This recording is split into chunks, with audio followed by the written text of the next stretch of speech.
মা, এই শব্দটি পৃথিবীর সবচেয়ে নিরাপদ আশ্রয়, নিজেকে বিলিয়ে দেওয়া বৃষ্টির মতো, অশেষ দরদ মমতার সাগর ভরা এক হৃদয়। সেই মমতার আঁচলে বেঁধে রাখা 1 বছরের ছোট্ট মাহিমকে নিয়ে সচিবালয়ের মেট্রো স্টেশনের সামনে দীর্ঘদিন ধরে বসবাস করছেন এক অসহায় মা। পথেই তার ঘর, পথেই জীবন, আর বুকে একটাই স্বপ্ন, ছেলে বড় হয়ে হাফেজ হবে।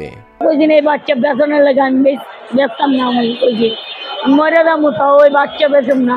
বিস্ময়কর এই উন্নয়নে গর্বিত জাতি, গর্বিত নতুন ধরা পরিবার, আবাসনে আস্থার আদর্শ। নতুন ধরা, নতুন প্রজন্মের নতুন পৃথিবী। আমার বড় হলে আমি হাফেজ মানাবো।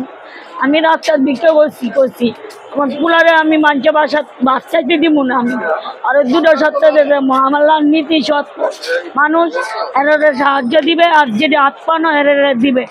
আমি মইরা গেলেও আমার সন্তানরে কিছু হইতে দিব না, বিক্রি করুম না, কেউ নিয়ে যাইতে পারবো না, এমনটাই বলছিল মাহিমের মা।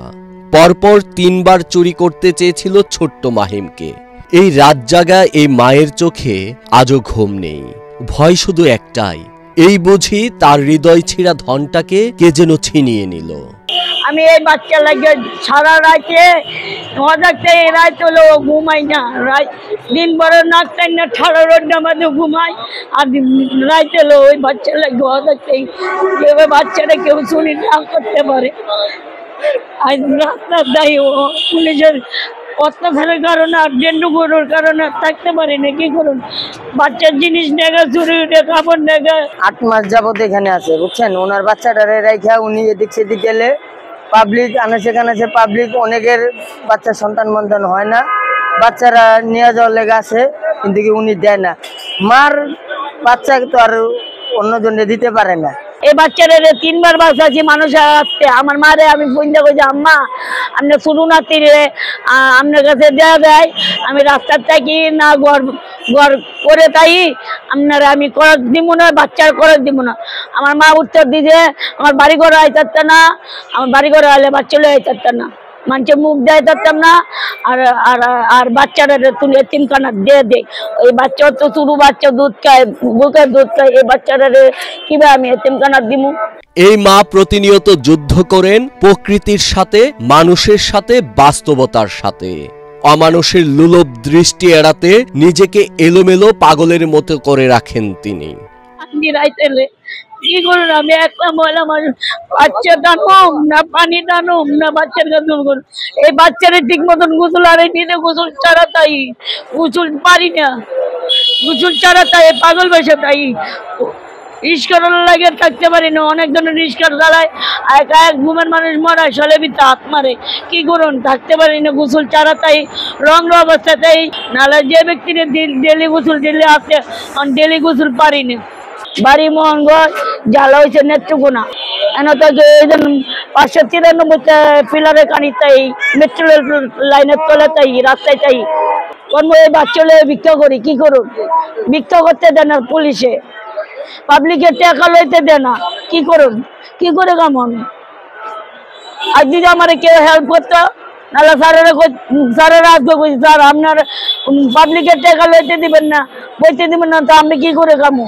নাহলে আপনারা একটা অটো রিক্সা কিনে দেন, আমি অটো রিক্সা চালাই, রাস্তা জগতে হাত থাকতাম না, আমি নিজে পাওয়ার রিক্সা চালাইছি। পথের কুকুর আজ মাহিমের খেলার সাথী, মায়ের হাত ধরে নির্ভয়ে ছুটে যায় তার কাছে, ভাবি হয়তো মা আছে, কিচ্ছু হবে না আমার। এছাড়াও রিকশাওয়ালা, দোকানদার, এলাকাবাসীর সঙ্গে তৈরি হয়েছে মাহিমের সখ্যতা। তাদের কোলে কোলে কাটে মাহিমের অনেকটা সময়। তাদেরও একটাই আশা, মায়ের হোক একটি নিরাপদ গন্তব্য, নিরাপদ কর্মসংস্থান, শিশুটির হোক একটি আপন ঠিকানা। সবসময় আমরা কোলে করে নাচাই, আদর করে চুমু খাই, সবসময় আমার কোলেই থাকে, যতক্ষণ আমরা এনে আছি আর সবসময় বলছি। এই যে একটা অটো রিক্সা কেনার ইচ্ছা, যদি এরকম সাহায্য করে একটা অটো রিক্সা কিনে দেয়, তাহলে সে ভালোভাবে চলতে পারে, বাচ্চাদের যাতে ঠিক মতো একটু লেখাপড়া করাতে পারবো, ভালোভাবে রাখতে পারবো, এটা তার মনের আশা। এই মহিলারা যদি কেউ সহযোগিতা করতো, এই মহিলারা বাচ্চাটারে নিয়ে সুন্দরের লালন পালন করতে পারতো, লেখাপড়া করাইতে পারতো, এবং বুকের মাঝে ঠিক মতন আগলিয়ে রাখতে পারত। হাজারো দুঃখ কষ্ট নিয়েও একজন মা সন্তানের ভবিষ্যতের জন্য অসংখ্য অপূর্ণ ইচ্ছা মাটি চাপা দিয়ে দেন, তবুও হার মানেন না কখনো।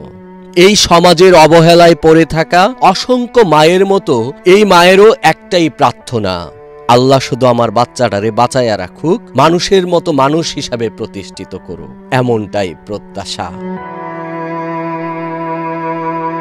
হাবিবুর রহমান হানিফ, বাংলাদেশ প্রতিদিন।